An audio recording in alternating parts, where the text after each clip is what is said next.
ವಕ್ಫ್ ವಿರೋಧಿ ರೈತ ಒಕ್ಕೂಟದಿಂದ ಮಂಡ್ಯ ನಗರದಲ್ಲಿ ನಿನ್ನೆ ರೈತ ಗರ್ಜನಾ ರ್ಯಾಲಿ ಹಮ್ಮಿಕೊಳ್ಳಲಾಗಿತ್ತು.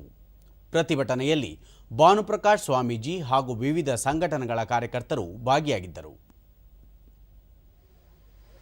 ಈಗ ಸ್ವಾಗತವನ್ನ ಕೊಡ್ತಾ ಇದ್ದೀವಿ.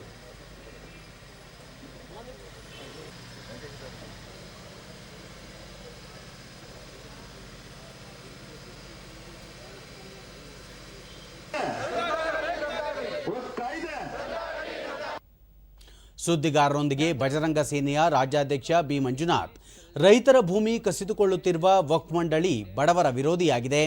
ಕೇಂದ್ರ ಸರ್ಕಾರ ಕೂಡಲೇ ವಕ್ಫ್ ಕಾಯ್ದೆ ಜಾರಿಗೆ ತಂದು ಅದರ ಬಳಿ ಇರುವ ಭೂಮಿಯನ್ನು ಬಡವರಿಗೆ ಹಂಚಬೇಕು ಎಂದು ಒತ್ತಾಯಿಸಿದರು. ಅಕ್ರಮವಾಗಿ ಭೂಭಾಗ ಹೊಂದಿರುವಂತಹ ವಕ್ಫ್ ಮಂಡಳಿಯ ಎಲ್ಲ ಆಸ್ತಿಗಳನ್ನು ವಾಪಸ್ ಸರ್ಕಾರ ಪಡೆದುಕೊಂಡು ರೈತರಿಗೆ ಕೊಡಬೇಕು.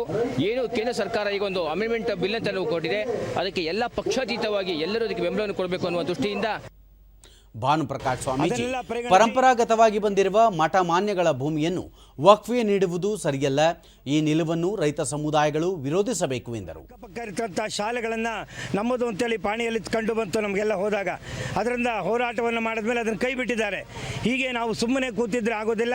ಹೋರಾಟದ ಹಾದಿಯಲ್ಲಿ ನಾವು ಮಂಡ್ಯ ಜಿಲ್ಲೆ ಇರತಕ್ಕಂಥ ಮಠ ಮಂದಿರಗಳಾಗ್ಬೋದು, ರೈತರ ಜಮೀನುಗಳಾಗ್ಬೋದು, ಗೋಶಾಲೆಗಳನ್ನಾಗ್ಬೋದು, ಗೋಮಾಳಗಳನ್ನೆಲ್ಲ ನಮ್ಮದು ಅಂತೇಳಿ ಮಾಡ್ಕೊಳ್ಳುವಂಥ ಕಾಲ ಸಮೀಪಿಸ್ತಾ ಇದೆ.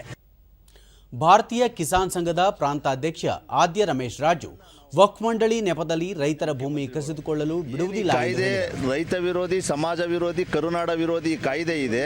ಈ ಕಾಯ್ದೆಗೆ ತಿದ್ದುಪಡಿ ತನ್ನಿ ಅಂತೇಳಿ ಕೇಂದ್ರ ಸರ್ಕಾರಕ್ಕೆ ಒತ್ತಾಯ ಹಾಕಬೇಕು. ಅದೇ ರೀತಿ ಈಗ ನಡೀತಾ ಇರ್ತಕ್ಕಂಥ ಅಧಿವೇಶನದಲ್ಲಿ ಮೋದಿಯವರು ಈ ಕಾನೂನನ್ನು ತಿದ್ದುಪಡಿ ತರಲೇಬೇಕು. ಯಾಕೋ ಅವರು ಎದುರದಂತಿದೆ. ಮೌಲ್ಯಗಳ ಮಾತಿಗೆ ಖಂಡಿತ ಬೆಲೆ ಕೊಡಬೇಡಿ. ನಿಮ್ಮ ಹಿಂದೆ ಏನು ನಾವು ಭಾರತಾದ್ಯಂತ ರೈತರಿದ್ದೀವಿ, ಕರುನಾಡಿನ ರೈತರು ನಿಮ್ಮ ಜೊತೆಗಿದ್ದೀವಿ ನಾವು.